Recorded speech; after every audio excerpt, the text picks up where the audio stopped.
வணக்கம் உங்கள் எல்லாருக்கும். நான் உங்களை சப்போர்ட் பண்ணுங்கலாம் கேட்க மாட்டேன். ஏன்னா ஆல்ரெடி நீங்கள் பயங்கரமாக சப்போர்ட் பண்ணிட்டீங்க. போன வித்த டிக்கெட்டெல்லாம் உங்களால் வந்த டிக்கெட் தான், வேறு யாரும் எனக்கு சப்போர்ட் பண்ணல. நம்பர் 1. நம்பர் 2, மீடியான்னு நான் சொல்லும்போது ஈவன் சில யூடியூப் சேனல்ஸ்லேருந்து ஆன்லைனில் எழுதுகிறவங்க அவங்க கூட இந்த படத்துக்கு எவ்வளோ சப்போர்ட் பண்ணாங்கன்னா அதுக்கு கமெண்ட்ஸ் வருது, என்ன காசு வாங்கிட்டியா இந்த படத்துலன்ட்டு. அதில் ஏதோ சினிவுட்ஸ் ஏதோ ஒன்று. அதுக்கு அவன் சொல்கிறாங்க, உனக்கு டவுட்டாக இருந்தால் இந்த டிக்கெட்டை நான் திருப்பி கொடுக்குறேன் காசுன்ட்டு. அந்த அளவுக்கு இந்த படத்துக்கு மீடியா இருக்கிற எல்லா விஷன் ஆஃப் மீடியா எல்லாருமே இந்த படத்துக்கு அவ்வளோ பயங்கரமாக சப்போர்ட் பண்ணாங்க. அதுக்கு பயங்கரமான தேங்க்ஸ். மேடம் சொன்னாங்க வெற்றின்ட்டு. எனக்கு பொய் பேச தெரியாது, வெற்றியெல்லாம் கிடையாது, ஆவரேஜ் தான். இது அடுத்த கட்டத்துக்கு கொண்டு போகிறது தான். எனக்கு சொன்னாங்க இன்றைக்கி தேங்க்ஸ் மீட்டா எதுக்குன்னு கேட்டேன். இது மாதிரி நான் சொன்னேன் அதெல்லாம் வேணாம் அப்படின்னேன். இல்லை ப்ரெஸ்ஸுக்கு தேங்க்ஸ். சரி ஓகே, அதுக்குன்னா நம்ம பண்ணலான்ட்டு. டு பி ஃப்ராங்க் ஆல்ரெடி நீங்கள் பண்ணிட்டீங்க, இதுக்கு மேலே உங்களை கேட்குறதுக்கு எனக்கு என்னன்னு தெரியல. ஏன்னா இந்த படம் நேற்று முந்தானத்தோ ஆஃபீஸில் உட்காந்துருக்கும்போது நான் இருக்கேன்னு தெரியாமல் அந்த ப்ரொடியூசர்கிட்ட ஒரு டிஸ்ட்ரிபியூட்டர் பேசுகிறார், இதுக்கு தான்ப்பா நீ அந்த ஹீரோவை போட்டு எடுத்துக்கணும், இன்னேற்றுக்கு இந்த படம் எங்கேயோ போயிருக்கோன்ட்டு. இந்த அளவுக்கு பேசுகிறாங்க. என்கிட்டயே நேற்று ஒரு டிஸ்ட்ரிபியூட்டர் ஒழுங்காக ஏதாவது லவ் படம் ஏதாவது ஒரு கலக்கி போட்டு பரோட்டா போட்டு அது மாதிரி பாட்டு போட்டு எடுத்துருக்கலாமே, அதுதான் இந்த ஜனங்க நான் சொன்னேன் இல்லை, நான் ஆரம்பம் பண்ணும்போதும் 5 நாள் ஒருத்த வரல, ஷோ பிரேக்கு. இந்த படமும் ஊர் சைடெலாம் ஷோ பிரேக் ஆச்சு. நான் எல்லா தேட்டர் ஓனருக்கும் நேற்று ஃபோன் பண்ணி நான் பர்சனலாக, சார் இப்போ தான் சார் பிக்கப் ஆகுது, கொஞ்சம் ஹோல்ட் பண்ணுங்கள் 2 அது மாதிரி எனக்கோசரம் நான் ஒரே வார்த்தை சொன்னேன். இந்த அங்கீகாரத்தில் இந்த கோர்ட்டில் செகண்ட் ஹாஃபில் பேசுகிற மாதிரி இந்த ஒரு தடவை சான்ஸ் கொடுங்க, ஒரு தடவை. நான் ஜெயிக்கிறதுக்கு இல்லை, இந்த 3 ப்ரொடியூசர் ஜெயிக்கணும். ஏன்னா நான் ஆல்மோஸ்ட் 7 வருஷமாக நான் வாங்கின அடியெல்லாம் இந்த 3 பேர் எதெல்லாம் விற்றாங்கன்னு எனக்கு மட்டும்தான் தெரியும். இந்த படம் நடக்கிறதுக்கு இந்த படம் இன்னும் உங்களால் முடிஞ்ச அளவுக்கு 5%ஓ 10%ஓ புஷ் பண்ணிங்கன்னா அதனால் ஏதாவது வரும். அஸ் அன் ஆக்டராக இந்த படத்தில் நான் ஜெயிச்சிட்டேன். அதுக்கு நீங்கள் தான் மெயின் காரணம். 100%ல் 1000% ஜெயிச்சேன். எல்லா இன்டர்வியூலையும் கேட்டாங்க, நீங்கள் எவ்வளோ கான்ஃபிடென்ட் அஸ் அன் ஆக்டரான்ட்டு. நான் 10 கொடுத்த மார்க், அவ்வளோ கான்ஃபிடென்ட் ஆனாங்க. அது நீங்கள் பார்த்துருப்பீங்க. அஸ் எ பிஸ்னஸாக நான் சொன்னது அதே தான், ஒன்றுமே இல்லை. ஆக்சுவலாக மண்டே ஈவினிங்லேருந்து தான் ஆடியன்ஸே ஏற ஆரம்பித்தாங்க. அது கூட உங்களோட நியூஸு வர வர வர வர அதுதான். ஸோ இந்த ஒட்டுமொத்த இது வரைக்கும் வந்த கலெக்ஷனுக்கு மொத்தத்துக்கு காரணம் நீங்கள் மட்டும்தான். நேற்று ஒரு டிஸ்ட்ரிபியூட்டர் என்கிட்ட பேசுகிறாரு, உனக்கு இத்தனை படம் எடுத்திருக்க, உன்னை லான்ச் பண்ணுறாங்க, ஒரு ப்ரமோஷன் பண்ண தெரியாதா, உன் படத்துக்கெல்லாம் 2 கோடி 3 கோடிலாம் பண்ணுறேன், இந்த படத்துக்கு பண்ணது சார். இல்லை சார், சின்ன ப்ரொடியூசர் சார். அப்போ தேட்டரை பிளாக் பண்ணு, மற்ற ப்ரொடியூசருங்கெல்லாம் எப்படி பண்ணுறாங்க, இப்போ உங்க கூட ரிலீஸ் ஆன படங்கள்லாம் எப்படி காட்டுறோம், கணக்கு காட்டுறோம். சொன்னேன் எப்படி சார், எனக்கு புரியலன்னா. இல்லை சார், அதுக்கெல்லாம் என்கிட்ட காசு இல்லை. அப்படி போலியாக ஒரு படத்தை நான் கலெக்ஷன் காட்டுறதுக்கோ நான் ஆள் இல்லை சார். இந்த படம் ஜெயிக்கும், அந்த நம்பிக்கை எனக்கு இருக்குது. இப்போ கம்மிங் பேக் டு டெக்னீஷியன், நான் பயங்கரமாக நடித்தேன் கிடித்தேன்லாம் எல்லாம் சொல்கிறாங்க. அதுக்கு பின்னால் இருந்தது ஜேபி. அவரோட வார்த்தையாகட்டும், அவரோட வசனமாகட்டும், அவர் என்ன ஃபீல் பண்ணாரோ அதை நான் என்னோடய ஃபேஷியல் எக்ஸ்ப்ரெஷன்ஸில் கொடுத்தேன், அவ்வளோதான். இது முழுக்க எனக்கு கண்டிப்பாக தெரியும், இந்த வருஷத்தோட எல்லா அவார்ட்ஸும் நான் எடுப்பேன்ட்டு அஸ் அன் ஆக்டராக. அதுக்கும் நீங்கள் தான் காரணம். அதுக்கு முதல் கட்ட காரணம் ஜேபி. ரொம்ப கஷ்டப்பட்டிருக்காரு பயங்கரமாக. இப்போ இந்த படம் என்ன வேணாலும் பண்ணலாம், ஆனால் அங்கீகாரம் ஆக்சுவலாக மூஞ்செல்லாம் பார்த்தீங்கன்னா யாருமே சந்தோஷமாக இல்லை. நீங்கள் ஆக்சுவலாக மாஸ்டர் தவிர இது எல்லாருமே ரொம்ப சோகமாக இருப்பாங்க பார்த்தீங்கன்னா. ஏன்னா அவருக்கு 100 படம் இருக்குது, அது பிரச்சனை இல்லை. இவங்களுக்கு எல்லாருக்கும் இந்த படம் ஜெயிச்சாதான் அடுத்த வேலை சோறு. இதுதான் உண்மை. இது எத்தனை பேர் சொல்லுவாங்கன்னு எனக்கு தெரியாது. நான் அதான் சொல்லுவேன், அறம் எடுக்கும்போது இதே தான் ஆச்சு. வெயிட் பண்ணுங்க. நான் கெஞ்சரம் போயிட்டு நேற்று எல்லா தேட்டர் ஓனருக்கும் ஃபோன் பண்ணி, சார் ஹோல்ட் பண்ணுங்க சார், சார் தூக்கி போடுங்க சார், அடுத்த படம் வேலையை பாருங்கள் சார், அவ்வளோதான். இந்த படத்தை வச்சு என்ன பண்ண போகிறீங்க, அதுதான் நல்ல பேர் வாங்கிட்டீங்களே சார். காசு போட்டிருக்கானுங்க சார், 3 ஷோ சார், 2 ஷோ தரோம். ரொம்ப பேசும்போது என்ன ஆகுனா, அவங்க பேசும்போது நம்மளுக்கு டிமோட்டிவேட் ஆகுது. இவ்வளோ தூரம் இப்போ அங்கீகாரன்றது உடச்சிட்றாங்க. இங்கே இருக்கிற பிக்கஸ்ட் மாஃபியா எல்லாமே சேர்ந்து, நான் பேசக்கூடாது படத்துக்கு பற்றி பேசுகிறோம், நிறைய விஷயங்கள் இருக்குது. அதை மீறி இந்த படம் ஜெயிக்கணும். இந்த படம் வெளிவராமல் இருக்கிறதுக்கே அவ்வளோ பண்ணாங்க. பாவம் அந்த 3 ப்ரொடியூசர் கோர்ட்டு கேஸுன்னு தெரிஞ்சு. எதுக்குன்னா, ஒரு நாள் நான் பால்கனியில் உட்காந்துருந்தேன். நான் சொல்கிறது வந்து 2018. அப்போ வந்து யாரோ வாங்கின கடனுக்கு வந்து என் சோஃபாவில் ஒருத்தர் உட்காந்து, சரி ஒரே ஒரு கையெழுத்து போடுங்க, எனக்கு பேங்க்கில் லோன் வேணும், உங்களோட கேரண்டி கேட்டாங்கன்னு. அப்படியா, சரி என்னடா இவ்வளோ கேட்குறானேன்ட்டு சும்மா கேரண்டி போட்டேன். எதுக்கு? அவங்க லோன் வாங்குறதுக்கு. அந்த கையெழுத்தை போய் அந்த கையெழுத்தை வச்சு இந்த படத்தை நிறுத்தினாங்க. அப்படிப்பட்டவங்கெல்லாம் இந்த இண்டஸ்ட்ரியில் இருக்காங்க. இதுக்கு நடுவுலையும் நான் ஜெயிக்கணும். இது என்னோட செகண்ட் லைஃப். கண்டிப்பாக நான் ஜெயிப்பேன். நான் படத்தில் ஒரு டைலாக் சொல்லியிருப்பேன், நீங்கள் செஞ்ச மாதிரிலாம் நான் உங்களுக்கு செய்ய மாட்டேன் சார்ன்ட்டு. அதே மாதிரி இந்த 3 ப்ரொடியூசர் வந்து இந்த படத்தில் சம்பாதிக்கலான்னு எனக்கு தெரியல. ஆனால் நான் விட மாட்டேன். என்னை எப்படி மற்றவங்களாம் கைவிட்டாங்களோ அது மாதிரி நான் இவங்களை விட மாட்டேன். கண்டிப்பாக ஜெயிப்பேன். அடுத்த 10 வருஷத்தில் இந்த தமிழ் சினிமாவில் நான் பெரிய ஆக்டராக ப்ரூவ் பண்ணுவேன். என் நம்பர்ஸும் இதே தேட்டர் ஓனர்ஸ் எல்லாம் பின்னால் வந்து நின்று உங்கள் படத்தை கொடுங்கன்னு கேட்குற லெவலுக்கு நான் முன்னுக்கு வருவேன். இது எழுதி வச்சுக்கோங்க. 2 டெக்னீஷியன்ஸ். இந்த படம் வந்து ஃபஸ்ட்டு ஸ்டார்ட் பண்ணும்போது நான் சொன்னேன், இதில் எனக்கு மாஸ்டர் வேணும் எப்படியாவதுன்ட்டு. அப்போ இவங்க பட்ஜெட் போட்டிருந்தாங்க. இவங்க போட்ட பட்ஜெட் வந்து அவரோட ஒரு நாள் சம்பளம். நான் பார்த்தேன், இதில் வேலைக்கு ஆகாது, போய் காலில் விழுந்துருங்க, என் பேர் சொல்லி காலில் விழுந்து எப்படியாவது கொண்டு வாங்கன்னா, சரி ஒரு 5 நாள் கேட்கலான்ட்டா மொத்தம் போடுறாங்க. 25 நாள் டேட் கேட்குறாங்க. தெய்வமே மனசாட்சி இருக்கா உனக்கு அப்படின்னாரு.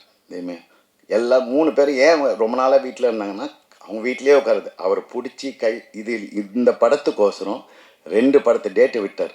அந்த 2 படம் காசு ப்ளஸ் என்னோட 25 நாள். கூட பிறந்தவங்கெல்லாம் நான் இப்போ யாருமே நம்புறதில்லை எனக்கு நடந்த லைஃப்பில். ஆனால் அந்த ஒரு கேரக்டர் தான் வந்து நான் ஏன் தெய்வம்னு கூப்பிட்றேன்னா அதுக்கு தான். எதுக்கு பண்ணுதுன்னு எனக்கே தெரியாது, ஆனாலும் பண்ணுறாரு. இன்றைக்கி வரைக்கும் அப்படியே பண்ணிக்கிட்டு இருக்காரு என் வாழ்க்கையில். இன்னொன்று ஜிப்ரான். நான் வந்து ஜிப்ரான் மேலே ஜிப்ரான் வந்து ஒரு சாபக்கேடு தமிழ் சினிமாவுக்கு. நான் தப்பாக நினச்சிக்காதீங்க. நீங்கள்லாம் வந்து தமிழ் சினிமாலேயே இருக்கக்கூடாது. ஏன்னா அந்த ஆளுக்கு இது வரைக்கும் அங்கீகாரமே இல்லை. நான் அந்த ஆளுன்னு சொல்கிறேன்னா ரொம்ப அவ்வளோ உழைச்சிருக்கார். ஆனால் என்ன, அவர் யாராவது போய் கேசட் என்ன ஆடியோண்ணா ஜிப்ராண்ணா என்னங்க இருந்தாலும் பயங்கரமாக மியூசிக் போடுவான், ஆனால் பாட்டு எங்கெங்க? அதுதான் நான் சொல்லுவேன், நீங்களும் கலக்கி முட்டை எல்லாத்தையும் போட்டு அடிங்க, அப்போ தான் இந்த ஜனங்களுக்கு பிடிக்கும். நீங்கள் உட்காந்து பயங்கரமாக வாசித்து இதுக்கு அங்கீகாரம் கிடைக்கல. என்றைக்கு உங்களுக்கு அங்கீகாரம் கிடைக்குதோ அன்றைக்கி தான் தமிழ் சினிமா ஜெயிக்கும். எழுதி வச்சுக்கோங்க. 3வது கேமராமேன் விஸ்வா. பயங்கரமாக எங்கிட்ட திட்டுவாங்க, டெய்லி திட்டு வாங்குவான். ஆனால் பயங்கரமாக, ஆனால் கொடுத்த வேலையை பயங்கரமாக சூப்பராக பண்ணிட்டான் ஜிப்ரான். அப்புறம் என் தங்கச்சி தங்கமயில். ஆக்சுவலாக என் குழந்தைங்கள நான் தங்கமயில்னு கூப்பிடுவேன். அவரை பார்க்கும்போது எனக்கு அதனால் தங்கமயில்னு பேர் வச்சேன். அதே மாதிரி ஷூட்டிங் ஃபுல்லாக அப்படியே ரியலாக அண்ணன் தங்கச்சி மாதிரி இருந்தோம். ரொம்ப தேங்க்ஸ். தினேஷ். இந்த படத்துக்கு வந்து வேறு ஒரு எடிட்டர்ஸ் வந்தாங்க. அவங்க வந்து பயங்கரமாக எடுக்கும்போதெல்லாம் ஃபுல்லாக இருந்துட்டு ஃபுட்டேஜை பார்த்தோன்னே, சரி எனக்கு புரியலையேன்னாங்க. என்னங்க புரியல அப்படின்னு போட்டு ஒரு நாள் தினேஷை கூப்பிட்டு இதை நீ பண்ணுன்னு சொன்னான். அவன் ஒரு மேஜிக் பண்ணிட்டான். கண்டிப்பாக இந்த படத்துக்கு எனக்கு கிடைச்ச பெரிய கிஃப்ட்டு தினேஷ். எந்த அளவுக்கு மேஜிக் பண்ணிட்டான்னா பிரிச்சுட்டான் படத்தை. எனக்கு தெரிஞ்சு அவன் தமிழ் சினிமாவில் இன்னும் 3 வருஷத்தில் பெரிய எடிட்டர் ஆவான். அவன் டேட்டுக்கு எல்லாரும் அலைவீங்க, பார்த்துக்கோங்க. அப்புறம் என் கூட நடித்தவங்க எல்லாருமே, என் கூட நடித்த விஜய் மேடம்னு ஒருத்தர் நடித்தாங்க. அந்த மேடம் பார்க்கும்போதுலாம் என் பிரின்சிபல் ஞாபகம் வரும். பயங்கரமாக அவங்கள பார்த்தாவே வந்து ஒரு மாதிரி கோபம் வரும். அவங்களாகட்டும், என் கூட மன்சூர் அலிகான் சார் ஆகட்டும், என் கூட ஒர்க் பண்ண எல்லா ஆர்டிஸ்ட்டும், ஆர்டிஸ்ட் சிந்துரி ஆகட்டும், மேடம் வசுந்தரா மேடம் ஆகட்டும், ராம்ஜி சார் ஆகட்டும், எல்லாருமே ரொம்ப நல்லா பண்ணாங்க. கேட்கும் போதெல்லாம் நிறைய வாட்டி டேட் மாறிச்சு. 2 வாட்டி எனக்கு வந்து கிழிஞ்சுது இதில். அதனால் ஒரு 3 மாதம் போச்சு. அப்புறம் மாஸ்டர் டேட் கேட்கும்போது இவங்கெல்லாம் இருக்க மாட்டாங்க, திருப்பி உங்கள் டேட் வாங்கணும். அப்புறம் என் கூட நடித்த அம்மா, அப்படியே எங்கள் அம்மாவை நான் பேசும்போதெல்லாம் எங்கள் அம்மா கிட்டே பேசுகிற மாதிரியே இருக்கும். இந்த படத்தில் வந்து நிறைய டைலாக் வந்து ஜேபி வந்து அவர் கதைக்கு எழுதினாரா இல்லை எனக்குன்னு எழுதினாரான்னு தெரில. இதில் நான் பேசும்போது எப்படிங்க இப்படி நடிச்சிங்க, நான் நடிக்கலைங்க, 7 வருஷமாக என் அனுபவித்ததெல்லாம் அப்படியே பேசினேன், அவ்வளோதான். எங்கள் அம்மா சொல்லுவாங்க, உன் தலைமுறையோட எல்லாத்தையும் இந்த தலைமுறையோட மாறிடணுன்ட்டு. அது எங்கள் அம்மா சொல்லிக்கிட்டே இருப்பாங்க. திருப்பி என்னோடய 2வது லைஃப் ஆரம்பிச்சிருக்கேன். இந்த 2வது லைஃப்பை நீங்கள் சப்போர்ட் பண்ணிட்டீங்க, நீங்கள் சப்போர்ட் பண்ணுவீங்க. உங்கள் சப்போர்ட்டுக்கு எல்லாமே நன்றி. இதுக்கு மேலே எனக்கு பேச தெரியல. ரொம்ப தேங்க்ஸுங்க, ரொம்ப தேங்க்ஸ் சார். கேஜிஆர் சார் இங்கே சார், இங்கே சாரி சார். சார் சார் நீங்கள் நிறைய படம் எடுத்திருக்கீங்க, பெரிய பெரிய ஹீரோக்கள் எல்லாம் வந்து வாழ வச்சுருக்கீங்க, அதுக்கெல்லாம் பல கோடி செலவு பண்ணியிருக்கீங்க. நீங்கள் முதல் தடவையாக வந்து ஒரு ஹீரோ எடுக்கும்போது சம்மந்தப்பட்ட ஹீரோ ஹீரோயின் டெக்னீஷியன்லாம் உங்களை வாழ்த்தலாம், உங்களுக்கு வந்து சப்போர்ட் பண்ணலாம், இந்த படம் எல்லாருக்குமே பிடிச்சிருக்கு, அவங்க நல்ல படத்தை அவங்களால முடிஞ்ச அளவுக்கு கை கொடுக்கலாம். எனக்கு தெரிய பிரபுதேவா மாஸ்டர் மாதிரி 1-2 பேர் தவிர வேறு யாருமே சப்போர்ட் பண்ணலையே, என்ன காரணம்? சார் இதை நான் ட்விட்டர்லேயே போட்டிருக்கேனே சார். Simple sir.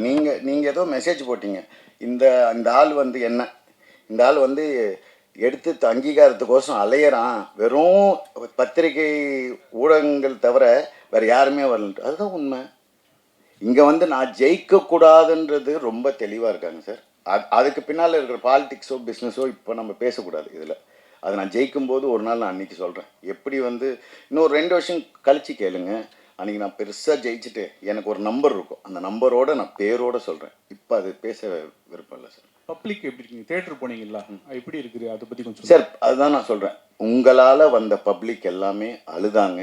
அந்த 40 வயசுக்கு மேலே இருக்கவங்களாம் அழுதாங்க. 40 வயசுக்குள்ளே இருக்கலாம் ஹெவி ஹார்ட்டோடு போனாங்க. இது வரைக்கும் ஒருத்தர் கூட இது நல்லா இல்லை, இது நல்லா இல்லை, ஃபஸ்ட் ஹாஃபில் கொஞ்சம் லேக் இருக்குதுன்னு சொன்னவங்க தவிர படமாக இது வரைக்கும் ஒருத்தர் கூட குறையாக சொன்னதே இல்லை. அதுவே எனக்கு பெரிய வெற்றி. நாங்கள் படம் பார்க்கும்போது எந்த அளவுக்கு ஏறும், நாங்கள் என்ன எதிர்பார்த்தோமோ அதை விட 100% வந்திருக்கு. ஆனால் டிக்கெட்டாக போச்சா நம்பர்ஸாக போச்சோன்னா சந்தேகம் சார். உண்மையாக அதுதான் சொல்கிறோம். நானும் வந்து ஒரு 230 தேட்டரில் ஒரு 150 தேட்டர் வந்து எதெல்லாம் வந்து உங்கள் இன்ஃப்ளூயன்சர்ஸ் வந்து ஃபோட்டோ போடுறாங்களோ அதில் மட்டும் நான் ஒரு 100 டிக்கெட் எடுத்து என் படத்தையும் நான் காட்டலாம். நான் இப்போ ஆக்டர் சார். நான் அந்த ப்ரொடியூசராக இருந்தால் அந்த மேஜிக் பண்ணலாம். அது பண்ணதால் தான் நான் இங்கே இருக்கேன். சார் டேரக்டர் சார் தென்பாதியன், இப்போ இந்த விளையாட்டுத்துறை வந்து மேம்படுத்த முடியல, போகல, அதுக்கு தடைகள் இருக்குன்னு சொல்ல வரீங்க. ரெண்டாவது படத்தில் யார் மேலே போக முடியல, அதை யார் தடுக்கிறாங்கங்கிறது 2 வருஷம் வைக்கிறீங்க. எந்த சமூகம் மேலே போகலை, எந்த சமூகம் தடுக்குதுன்னு சொல்கிறீங்க. அப்போ யார் தடுக்கிறாங்களோ அவங்களுக்கான பதில் படத்தில் இருக்குது. இல்லைண்ணா, நான் எடுத்த படத்தில் சமூகம் சார்ந்து எதுவுமே இருக்காதானே. அப்போ இந்த வக்கீல் பேசி லாங்குவேஜ் என்ன? இல்லை இல்லை இல்லை இல்லை இல்லை இல்லை இல்லைண்ணா இல்லைண்ணா. ஒரு அரசாங்கத்துக்கும் மக்களுக்கும் விக்டிம் பப்ளிக், அக்யூஸ்டு கவர்மெண்ட், அப்படி தான் இருக்கும்ண்ணா கதை. லேடியை வக்கீல் பேசுகிறாங்கல்ல, அவங்களோட லாங்குவேஜ் எப்படி பதிவு பண்ணுறீங்க? அது அவங்க லாங்குவேஜ்னு. அவங்க வந்து தமிழ்நாடு கவர்மெண்டினுடைய அட்வொகேட் ஜெனரல். இதில் வந்து ஒரு எக்கனாமிக் வேரியேஷன் தான் பேசியிருப்பேன். காசு இல்லாதவங்களுக்கும் காசு இருக்கிறவங்களுக்குமான போராட்டம் தான் அது. அப்போ அதிகாரத்தில் இருக்கிறவங்க, அதிகாரத்துக்கு வந்தவங்களும் அதிகாரத்தில் இருக்கிறவங்களும் என்னவா அணுகுறாங்க மக்கள் அப்படிங்கிறது தானே. சமூகம் சார்ந்து ஒரு இடத்துல கூட இருக்காதுண்ணே. ஏன்னா விளையாட்டுத்துறையில் எல்லா சமூகம் சார்ந்துமே கீழே தான் இருக்கிறாங்க. கிரிக்கெட் தவிர எல்லா விளையாட்டுத்துறையில் இருக்கிற விளையாட்டு வீரர்களும் கீழே தான் இருக்கிறாங்க. அதுக்குள்ளே எல்லா சமூகமும் கலந்துருக்குது. சார் கேஜே சார், இங்கே வாழ்த்துக்கள் சார், நல்லா இருந்தது படம். Thank you sir. இந்த படத்துக்கு அப்புறம் தமிழ்நாடு விளையாட்டு மேம்பாட்டு ஆணையம் இல்லை நேஷனல் அத்லெட்டிக்லேருந்து ஏதாவது உங்களுக்கு ஃபோன் கால்ஸ் இல்லை ஏதாவது சம்மந்தமான கிளாரிஃபிகேஷன் அது மாதிரி ஏதாவது இருந்தது? அதெல்லாம் ஒரு ஃபோனும் வரல சார். பாவம் எங்கள் ப்ரொடியூசர்ஸ் வந்து தமிழ்நாடு கவர்மெண்ட்டை போய் மீட் பண்ணியிருக்காங்க. ஏன்னா இப்போ ஸ்போர்ட்ஸ் மினிஸ்டரை மீட் பண்ணாங்க, ரிலீஸுக்கு முன்னாடியே மீட் பண்ணி. அதுக்கப்புறம் இந்த படத்தில் நான் கேட்குற கேள்வி, இந்த ஆதிரன் கேட்குற கேள்விக்கு பதில் சொன்னாவே, இப்போ ஸ்போர்ட்ஸ் மினிஸ்டர் ஏதோ ஒரு இன்டர்வியூ எல்லாம் பார்த்தேன், போதை வில்லேஜ் போதையாக மாறிட்டு இருக்குன்ட்டு. இது எல்லாமே இந்த படத்தில் சொல்லியிருக்கோம். இதுக்கு என்ன பதில், இதுக்கு என்ன சொல்யூஷன்னு நீங்கள் வெளில தேட தேவையில்லை. இந்த படத்தை பார்த்தாவே கஷ்டப்பட்டு உட்காந்து ரிசர்ச் எல்லாம் பண்ண தேவையில்லை. போய் டாஸ்மார்க்கு போய் ரிசர்ச் பண்ணாங்களே போன கவர்மெண்ட், அது மாதிரிலாம் பண்ண தேவையில்லை. இந்த படம் தான் ஒரு ப்ளூ பிரிண்ட், இந்த ஸ்போர்ட்ஸை எப்படி டெவலப் பண்ணணுன்ட்டு. அவ்வளோதான், முடிஞ்சு போச்சு. தேங்க்யூ.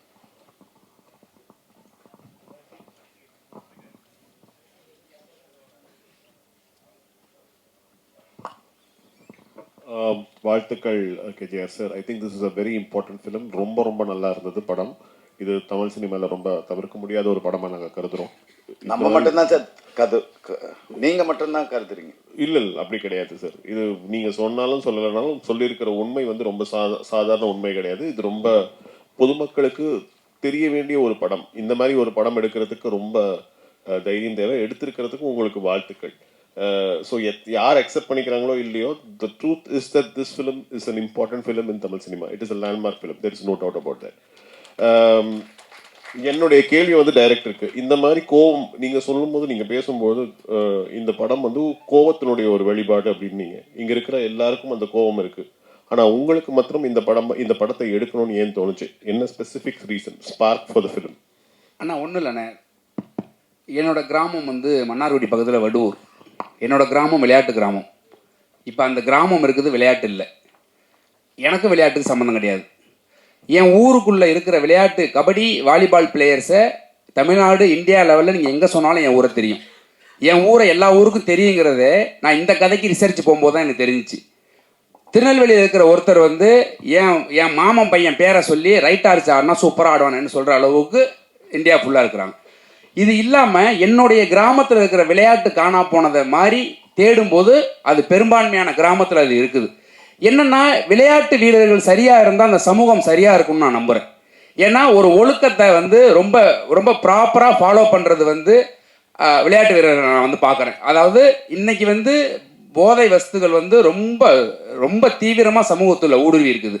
அதை ஒரு மினிமமாக வந்து ஓரளவுக்கு கட்டுக்கோப்பில் இருக்கிற ஒரு டிபார்ட்மெண்ட்லாம் ஸ்போர்ட்ஸில் இருக்கிற பசங்க தான் அதை நோக்கி நகராமல் இருக்கிறாங்க. நீங்கள் வந்து கைவிட்டு எனக்கு முதல்ல அந்த 2-3 இடத்துல கூட எனக்கு ஃபோன் பண்ணி பேசினாங்க. ஒரு அண்ணன் கூட போன மீட்டில் கேட்டாங்க, ஸ்மோக்கிங் கார்டு ட்ரிங்கிங் கார்டு போடலை அப்படின்னு. எனக்கு முதல்ல ஒரு ஸ்போர்ட்ஸ் படம் பண்ணுறப்ப எனக்கு மது எனக்கு நீடே இல்லையே. எனக்கு ஒரு ஸ்போர்ட்ஸ் பர்சன் எப்படி குடிப்பான், ஒரு ஸ்போர்ட்ஸ் பர்சன் எப்படி தம் அடிப்பான், எனக்கு அதுக்குள்ளே போகவே எனக்கு தோணலை. ஏன்னா நான் சந்தித்த வீரர்கள் எல்லாம் சோத்துக்கு வழியிலனா கூட ஓட தான் நிற்கணும், குடிக்க தோணலை.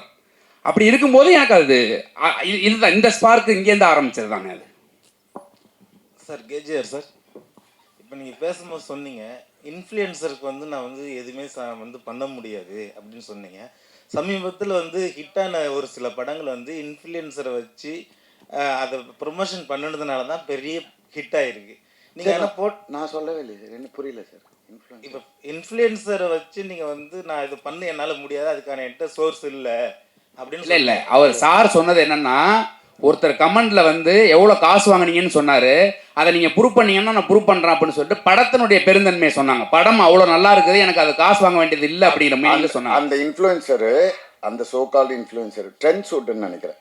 ட்ரெண்ட் ஷூட் என்ன சொல்கிறாங்க, நீ போய் படத்தை பாரு, படம் நல்லா இல்லைன்னா நான் டிக்கெட் கொடுக்குறேன்னு சொன்னாப்புல. Okay sir, okay. அப்போ இப்போ ஒரு சில படங்கள் வந்து இன்ஃப்ளூயன்சரை வச்சு தான் பெரிய ஹிட் ஆகிருக்கு அந்த படங்கள். ஓகே, அது மாதிரி நீங்கள் வந்து இந்த படங்களுக்கு வந்து நீங்கள் வந்து ப்ரொமோஷன் பண்ணுனா நீங்கள் போட்ட காசு வர்றதுக்கான வாய்ப்பு இருக்குமா சார்? அப்படி ஸ்கேம் பண்ணி இந்த நல்ல படத்தை நான் தப்பாக காட்ட விரும்பல சார். நான் ரணசிங்கமோ அறமோ நான் அப்படி பண்ணல. மீதி படம் நீங்கள் என்ன கேட்டிங்கன்னா நான் பண்ணேன்னு சொல்லுவேன், ஒத்துப்பேன். ஆனால் இந்த படம் அதுக்குள்ளே வர சப்ஜெக்ட் இல்லை சார். இந்த படம் உண்மையாக ஜெயிக்கணும், உண்மையான மக்கள் பார்க்கணும். பார்த்த ஒரு 1000 பேர் பார்க்குறாங்கன்னா 1000 பேரில் 999 எல்லாமே படத்தை நல்லா தான் சொன்னாங்க.